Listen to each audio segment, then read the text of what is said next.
Good morning, and thank you very much for being with us on UBC TV. Welcome to The Extra. This morning, I'm going to be discussing something very important, most of all in the judiciary or in the law sector, and that is the Uganda Judicial Officers Association. Now, we want to understand what it's all about, its history, its constitution, mandate, and role in strengthening the administration of justice. Now, I have three ladies. I don't know if this association gender is not an issue there, but at least I have three ladies with me. I don't see a male among the people I have. And I have two magistrates and one chief magistrate. Now, that shows the people I have and their ability to discuss issues regarding the Uganda Judicial Officers Association. Join me, welcome Ayebare Daffin, who is the vice president of the association, and also she's a chief magistrate. You're most welcome. Thank you very much. And I also have Obizu Malen, who is the deputy publicity secretary of the association. She is a magistrate. You're most welcome. Thank you so much for having us. And in the middle, I have Praise Ahurira, who is a deputy general secretary of the association, but also a magistrate. You're most welcome. Thank you for having us. And this is the panel of the ladies I'm having with whom we are going to be discussing so much, letting you know about this association, which is the Uganda Judicial Officers Association. Now, I want to begin with, of course, the vice president. Now, please, when we talk about the Uganda Judicial Officers Association, for someone who could be hearing of this for the very first time, or even knows but not enough information, what is this about? Thank you very much, our host. Thank you very much for having us. It's a pleasure to be here. As already introduced, I am Ayebare Daffin, and I am the vice president of the Uganda Judicial Officers Association. I bring you greetings from the president, the Honorable Lady Justice Olive Kazari Mukwaya, who is unable to be with us due to earlier scheduled business and work. So we are here as the executive members, a representation of the executive members of the Uganda Judicial Officers Association. In brief, or in abbreviation, it is commonly referred to as UJOA, and this is a professional association that brings together all judicial officers across the country, starting with the justices of the Supreme Court, justices of the Court of Appeal, judges of the High Court, registrars in all their ranks and categories, chief magistrates, and magistrates. So this is a unifying professional body, and it is constituted and legally governed by its constitution that we amended just 2 years ago in the annual general meeting. So it is the amendment of 2024 that is governing the association now, and it is also rooted in the provisions of the constitution, our constitution for Uganda, under Article 29, which allows associations like this and bodies like this to be able to come together and incorporate. So the Uganda Judicial Officers Association is mainly incorporated, yes, as a unifying body, but also with its core mandate being the welfare of judicial officers, preserving and looking and advocating for the welfare of judicial officers, independence of the judiciary, and much more, as we shall be able to put across. Well, somehow relatedly, why was it founded and what was its original name? Previously, the association was referred to as the Magistrates Association, and the reason then was because it was an association for the magistrates, mainly the lower bench. But there was a need to actually have all judicial officers on board and strengthen the association and create collegiality and unity in the institution. So its name was changed from the Magistrates Association to the Uganda Judicial Officers Association, hence the unifying aspect for all the judicial officers in the country. Now that takes me to ask Bizu, when we talk about the Constitution, you talked about recently the Constitution. Please take us through, what does the Constitution say? Thank you very much. So our Constitution is very broad. It's about up to 30 articles. Our Constitution covers from what are the objectives of the association, what are the values of the association. It provides for the executive committee. It provides for membership, who can be a member, how do you become a member. It provides for the General Assembly. It provides for voting, how do you vote. It provides for so many other things. So the 30 articles that generally state how the association is governed. Now, Praise, please also take us through what is the role of this association as a professional association? Thank you very much. As earlier introduced, my name is Praise Ahudira, and I am the Deputy General Secretary of the Uganda Judicial Officers Association. This association has values that it stands for. It stands for professionalism, independence, integrity, accountability. It stands for equity, equality, among others, and transparency.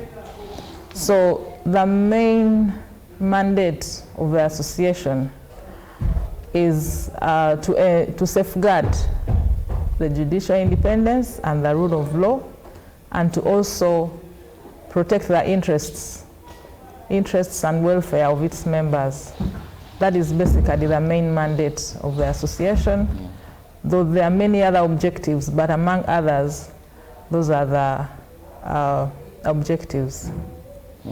Yeah. Well, now clear to our viewer watching us there. I come back to the Vice President. This is an association, even the name itself is very attractive. Uganda Judicial Officers Association. You know, when you talk about the judiciary, those are big people. Now, I want to know who is eligible to be a member. Could be doing some work within the judiciary system. Or, am I not a member? So our constitution is very clear on who can actually be a member of the association. And in as much as we would love to have you as a member, the constitution does not allow that. It is limited to judicial officers, and one has to be a judicial officer appointed in the judiciary service to be a member of the association. Now, the association membership is voluntary, and it is subject to subscription. So each judicial officer who wishes to join the association has a responsibility. Maybe a quick one. When you talk of a please. judicial officer, do we mean magistrates? Do we mean clerks? You know, there's so much for us. We look at court. The moment I enter court, there you'll have the number of ranks there. So who is a judicial officer? So like I had stated in at the beginning in my introduction, judicial officers are in different categories. We have at the top, of course, we have the Honorable, the Chief Justice, and he's heading the Supreme Court. Now the Supreme Court has justices of the Supreme Court. We have judicial officers in the Court of Appeal. The Court of Appeal is headed by the Honorable, the Deputy Chief Justice, and we are yet to have one appointed to that office, and it has justices of the Court of Appeal. Then we have judges of the High Court, headed by the Honorable, the Principal Judge. Then we have registrars, we have deputy registrars, we have assistant registrars, we have chief magistrates, then senior principal magistrates, senior magistrates, and magistrates. Now that is the categorization of the judicial officers. One has to have taken a judicial oath to qualify to be a judicial officer. So hence the association is specific to judicial officers on voluntary subscription and membership. Yes. Now that takes me back to when we talk about leadership. Now we know the composition of this association. I'm interested to know, how do people take up leadership in this association? Thank you very much. The Constitution provides for leadership, which is the executive committee. Now, the executive committee comprises of the president, it comprises of the vice president, it comprises of the general secretary, who is deputized by a vice general secretary. Then we have the treasurer and the vice treasurer. We have the publicity and the vice publicity, which is a position that I hold currently. And then we also have representatives of the different ranks of judicial officers, as the vice president has elaborated, from the Supreme Court up to the Magistrates Court. So we have those representatives also. But with the amendment, previously we had one representative for the magistrates. Now with the amendment of the Constitution, we have 4 representatives of the magistrates. And because we are trying to be inclusive, we have also added the position of representative for the persons with disabilities. So to be in leadership, to occupy any of these positions, what usually happens is that every 2 years is an elective AGM where we get to choose our leaders. So these positions are declared vacant by the General Secretary, and then members are invited to submit their intentions to fill these vacancies. They write to the Electoral Committee for that purpose, and then depending on whether they qualify, because the Constitution also provides for who can be a president and who cannot be a president. To be a president and a vice president, you must have been a subscribed member for 3 consecutive years. And so that means that if you just started subscribing last year because you wanted to take up the leadership position, then you're not going to be able to qualify to take up the position of president and vice president. For the other positions, all you have to do is be a subscribed member. And then what happens is now that once you are on the ballot, then the members vote during the AGM. Yeah, and voting is physical. It's not online, it's not by proxy, it's physical. Thank you. Very interesting. I must attend one of those as an observer, an independent observer. And then, yes, Vice President, you wanted to say something? Yes, before we move away from the association, I think it is important that we highlight the vision and mission of our association. And I'll just read it verbatim for purposes of clarity. And the vision of the Uganda Judicial Officers Association is to be a vibrant, independent professional association that promotes the welfare and capacity of judicial officers and upholds independence and dignity of the judiciary in Uganda. That is the focus. That is why the association was created in the first place, with that vision, and every executive works towards achieving that vision. And the mission of the association is to advocate for the rights, welfare, and professional development of judicial officers in Uganda. And it is also to foster unity and solidarity among the members, to uphold ethical standards and rule of law in the improvement of the administration of justice. So it is very important that Her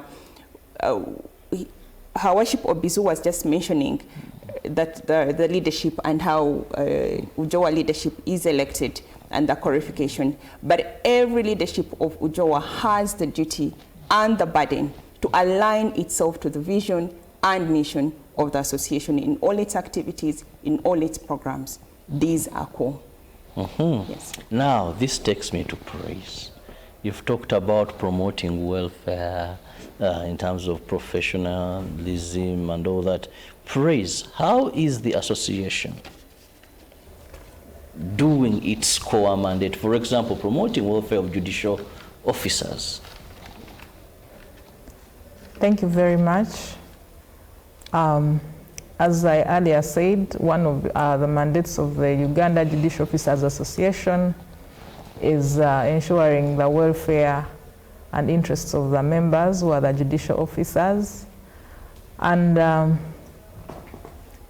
generally, welfare, it is paramount for the judicial officers who constitute the membership of the association. So the association is the voice of the members, and UJOA, the association which we represent, listens to its members and notes down what are their interests, what would they like to be done, where is it lacking, where are gaps in the judicial service, especially where we serve as magistrates, judges, and registrars and chief magistrates. So we are able to listen to the members through AGM, like we're going to hold very soon on the 16th of May. We are able to know what are the interests of our members, what would our members want to change in the service, where are they not comfortable. And once we take note of that, then we are able to represent them before the Judiciary Administration. The association executive has had different engagements with the members of the top management, including the Honorable, the Chief Justice, the Honorable, the Principal Judge, and the Chief Registrar. And we are able to represent the interests of our members and to let the top administration, which is the main engine of the judiciary, to know where its members, where its officers are feeling uncomfortable or where they are lacking. And through that voice, the interests of the members are able to be addressed and their welfare also addressed. Thank you. Well, relatedly still to you, Praise, how then does the association defend the independence of the judiciary? Thank you very much. Like I earlier highlighted, the core values of our association are independence, professionalism, integrity, equality, accountability, transparency. And those values, we actually adopt them from the judiciary, the umbrella institution under which we serve. And so independence of the judiciary is a very core principle, and it mainly concerns the ability of the judiciary, who are the judicial officers serving under the judiciary, their ability to make decisions or to do their work without interference or pressures from anyone. So independence of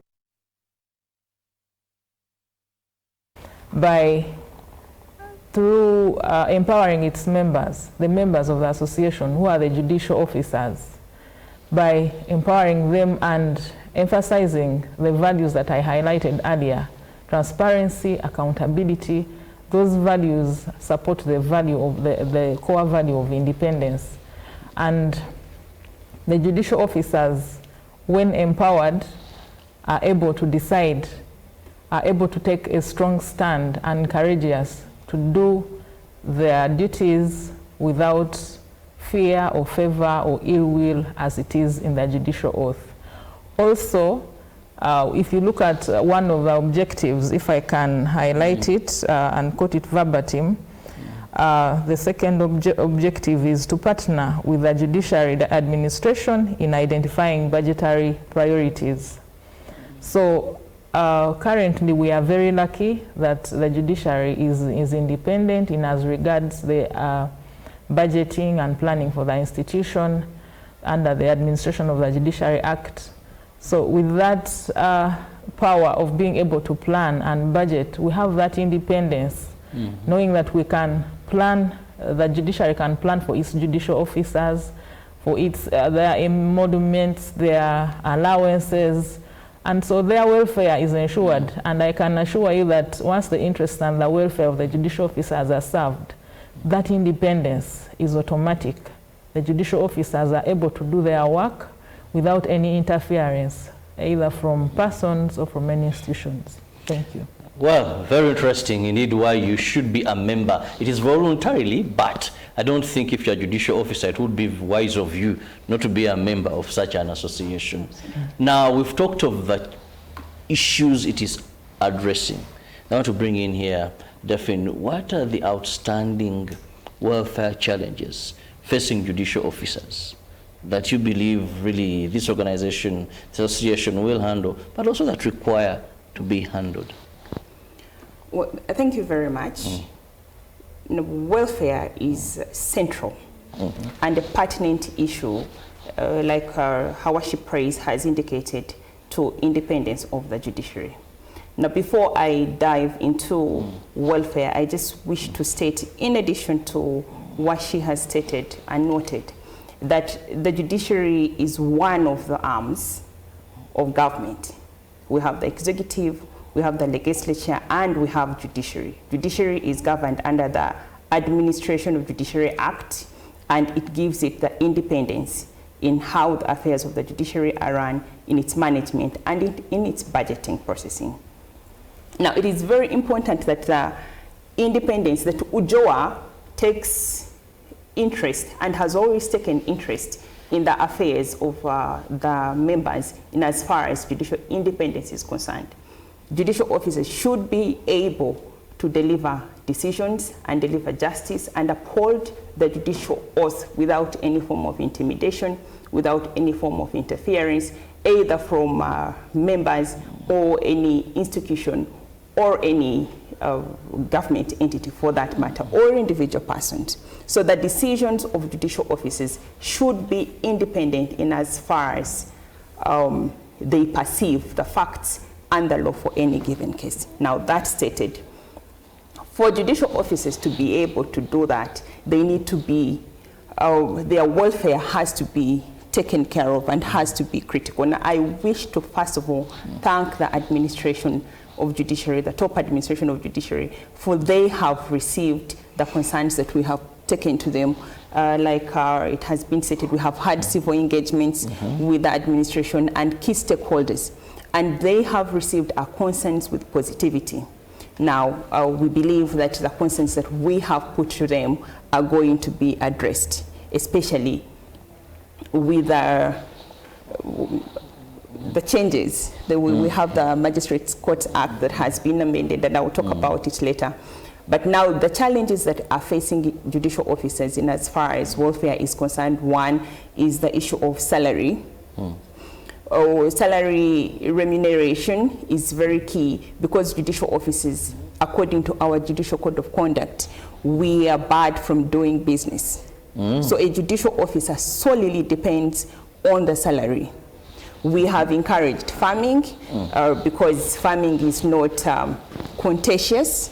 You plant coffee. We have engaged the Ministry of Agriculture, and we've been able to get coffee seedlings for members, and we still hope that we'll be able to get more, and for that we thank the Ministry of Agriculture for having given us that opportunity and to enable and empower our members. Now, away from that, that means that judicial officers solely depend on salary. Currently, a magistrate earns about 5.2 million shillings. Yes, that is a take home, but that is to cover all the expenses of the judicial officers. Allowances. Now, on allowances, we have advocated and we have engaged the administration, and we are continuing to engage the administration and key stakeholders to have allowances. We, judicial officers are not, they face security threats. So naturally, a judicial officer should be able to have a vehicle. Now, as it is now, it is not possible that every judicial officer has a vehicle. Whereas they need to have a vehicle, it is not possible now that everyone has a vehicle. So judicial officers are using their private vehicles to do government work. Now there is the wear and tear of the vehicles. There is the skyrocketing fuel prices. So that the stand of the association, of Uganda Judicial Officers Association, is that can we have an allowance that is going to cover that wear and tear? Can we have some small fuel allowance, especially for the magistracy? Yeah, the chief magistrates, the registrars going up receive a minimal allowance for fuel, but the magistrates don't have fuel allowance, and yet they are doing judicial work. So it is very important that the allowances are taken care of. Now we have courts in very hard to reach areas. For some, you have to get out of the car and climb the hills because justice has to be taken to the people of Uganda. Our judicial oath is to deliver justice to the people of Uganda. And we thank the judiciary because it has extended the reach for courts and increased the high court circuits and put up magistrate courts to be able to bring justice closer to the people. So what that means is that the judicial officers have to be catered for in as far as housing allowances are concerned. So we have engaged the administration in as far as, again, welfare is concerned for allowances to make the life of a judicial officer reasonably comfortable. Because a judicial officer that goes to court with stress and is worried about eviction back home, the chances of actually concentrating on the case before them are most unlikely.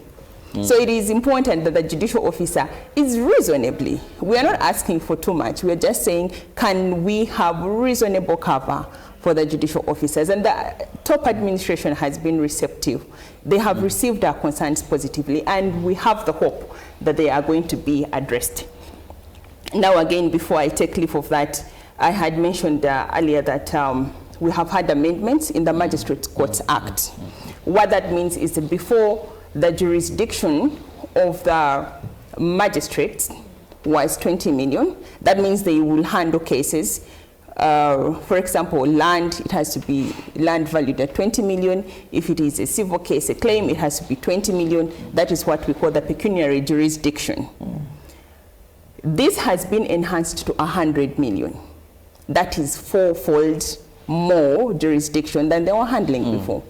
For the chief magistrates, they've been handling cases up to a jurisdiction of 50 million Uganda shillings, and that has been enhanced to 200 million Uganda shillings. Now, what that means is that a lot of workload that has previously been in the High Court is going to be transferred down to the magistracy.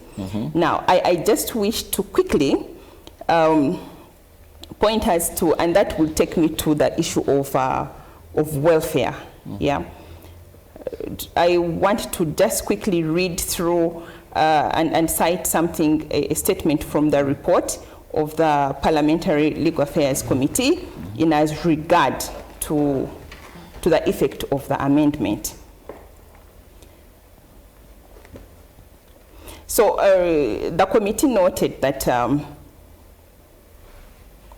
of the cases in the High Court, a total of 4,712 cases, that is about 16.6% of pending cases, are eligible for transfer to the magistrates' courts.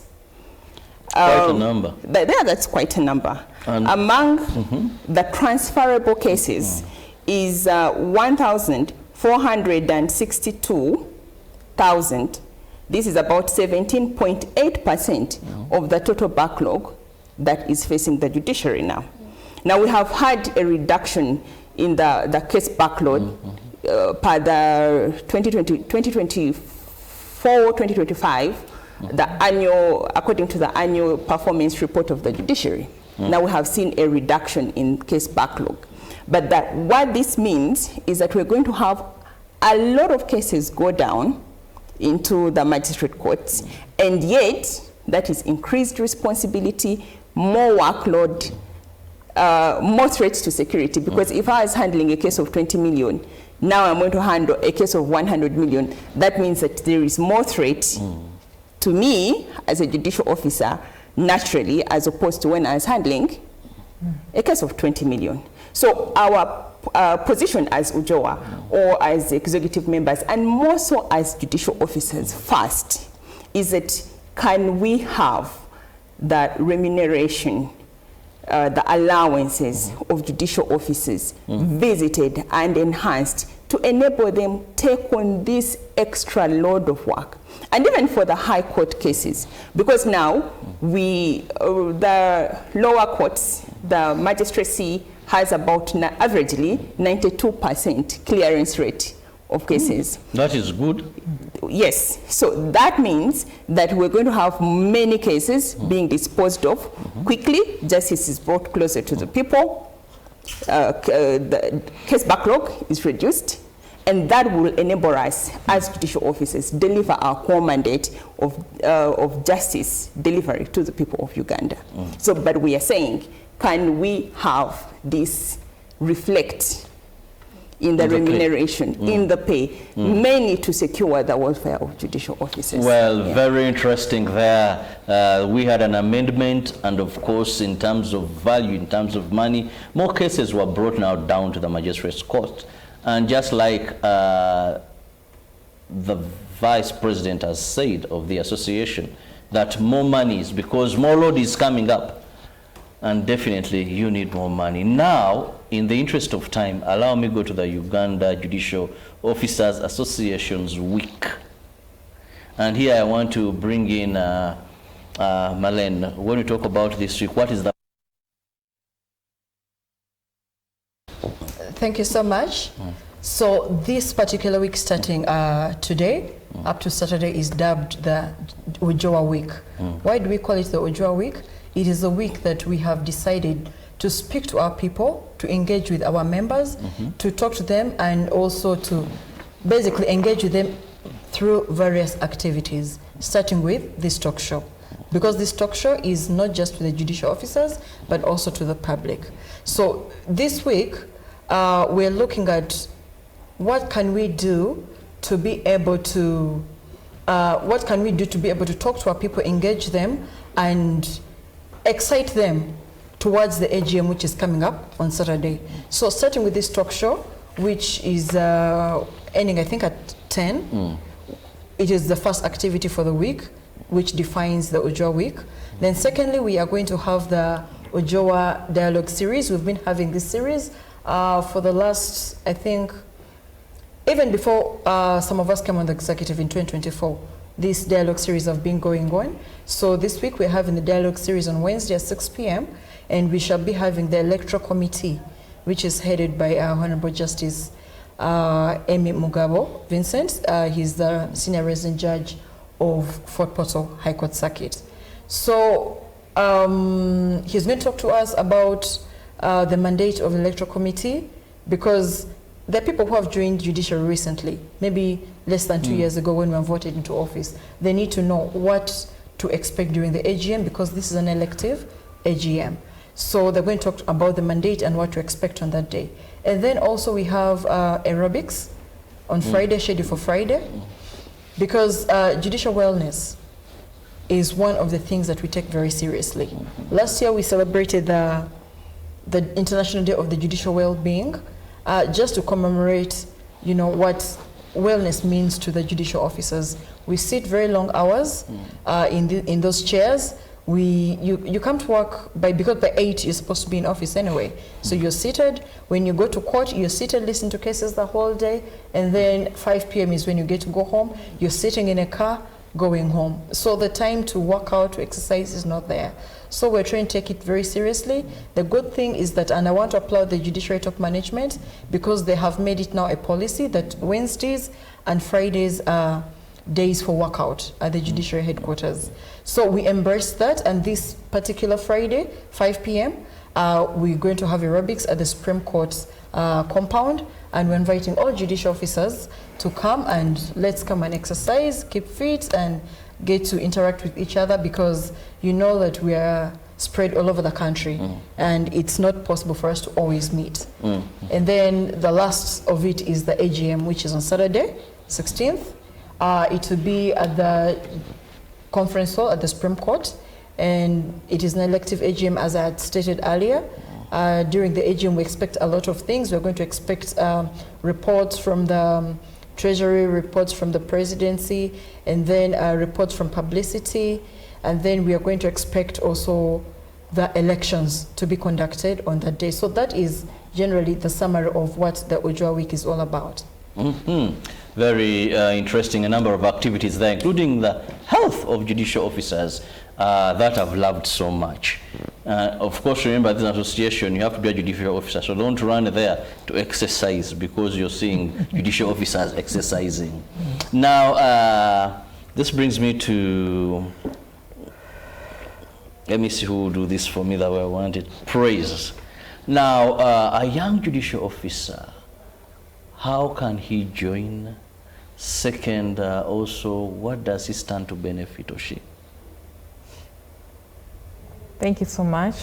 As earlier highlighted by the Vice President, membership is only reserved for members of the judicial service who are judicial officers, and she also mentioned that judicial officers are judges, registrars, chief magistrates and magistrates.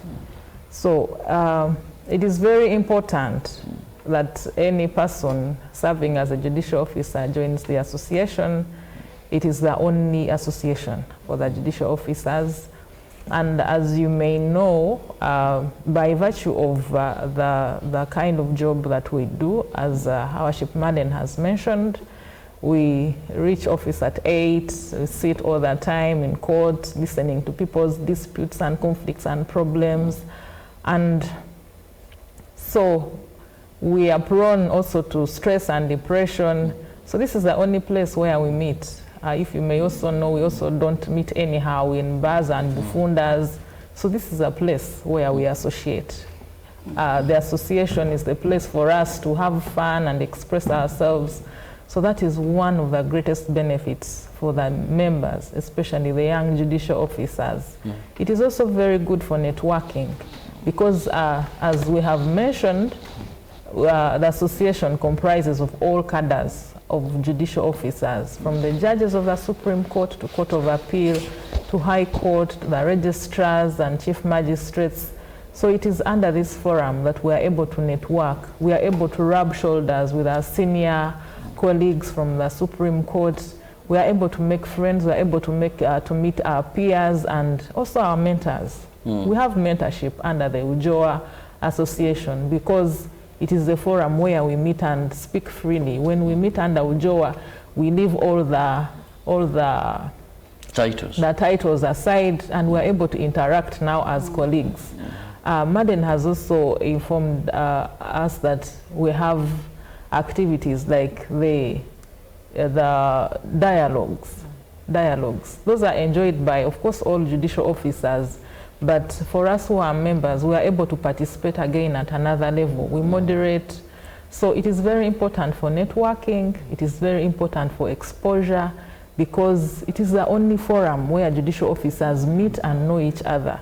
So it would be very unfortunate for a young judicial officer, a young magistrate, a young chief magistrate to miss out on such an opportunity to know senior colleagues and share with them and have that moment of collegiality. So those are some of the benefits.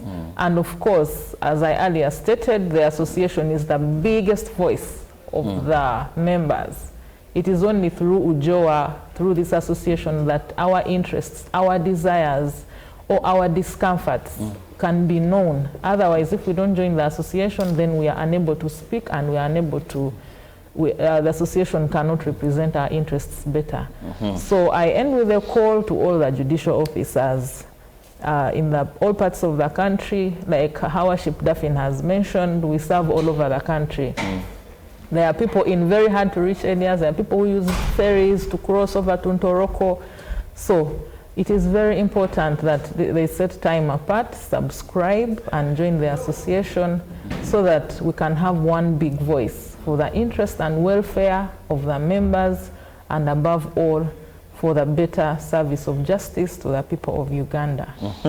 Well, now I have to give each one of you just a minute for your final remark, beginning with Magistrate Abizu, please. Abizu. Thank you so much. Mine is a call to all the judicial officers in the service of the judiciary of Uganda. As my colleague Hawashi Praise has stated, being in an association means that you are the voice. And to be a voice, you need the numbers. Without numbers, you cannot be the voice. You are advocating for welfare, but if the numbers are not there, who is going to listen to you? The numbers matter so much. So I invite all of us to come together, subscribe. Let us not look at the association as something voluntary. Let us subscribe in large numbers. Let us come on Saturday and take a decision of electing our leaders, because the leaders you elect today will determine the future of this great association that we have. That is what I have to say. Thank you so much. Okay, a praise in a minute, please.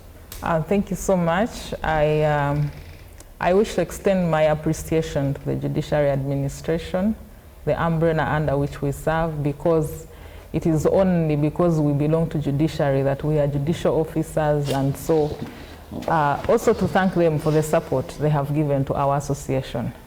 I really want to say that without the judiciary, top management and administration, it would be very difficult for the association to serve its members. We appreciate the administration for listening to us whenever we have spoken, and also for doing everything possible to improve the welfare of the members of the the Uganda Judicial Officers Association. I thank you. Well, now the Vice President, please, your parting shot. Thank you very much. I start by thanking you, UBC, and our host for giving us an opportunity to speak to Uganda and to speak to judicial officers. I wish to add my voice, first of all, a voice of appreciation. I first of all thank our members, the judicial officers, that have made it possible for us to have an association. Because as like Her Worship Marlene and Her Worship Praise have stated, it is the space where we actually meet and we unify and we break bread. It is our space, given the limitations that we have as judicial officers. I add my voice to thank the top administration of the judiciary. They have been, the top administration has been very receptive of the leadership of UJOA, of the activities of UJOA. And in fact, as I conclude, I just wish to mention that in response to the needs of judicial officers, we now have a speedboat to cater for movement across the lake for judicial officers working in the island places, Kalangala and the rest. We have also now have housing, construction of accommodation and houses for judicial officers in very hard to reach areas. And we are very, very much confident that the top administration will continue to look out for the judicial officers and their welfare in order to be able to help the judicial officers in the delivery of justice. I wish to also thank our stakeholders. Now, our stakeholders include the executive, it includes parliament, it includes NGOs that we work with, parastatals, government institutions. We thank you because you have made the work of UJOA possible, because you have partnered with us and you continue to do the same. We pray that that collaboration continues in the interest of the association and in the interest of justice. I wish to also thank the president of the Uganda Judicial Officers Association, who has led the association for these 2 years and led it to where it is now. My Lord, Honorable Justice Olive Kazare Mukwaya, we thank you very much for having led the association. Now, my parting remarks, I wish once again to add my voice to the judicial officers that let us own the association. Let us come together to be able to be the voice, to be able to unify, to be able to put the agenda, the vision and the mission of the association, to bring it to life. We can only breathe life into the association if we are members, if we are participating, if we are present. Let us subscribe in big numbers, and come the 16th of May on Saturday, we are able to vote the leadership that is going to steer association to its next chapter, 2026, 2028. Once again, thank you very much, UBC. We are grateful, and to Uganda, we remain committed to the delivery of justice, and we will be present where you need us to be. Thank you very much. Well, what a commitment. Committed to the delivery of justice, and you will be present. Present. Okay. Well, I don't know if that signifies more mobile courts or what.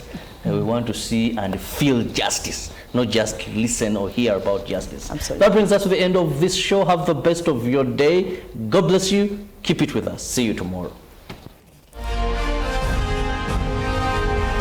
Live from UBC Studios in Kampala, this is Good Morning Uganda Extra.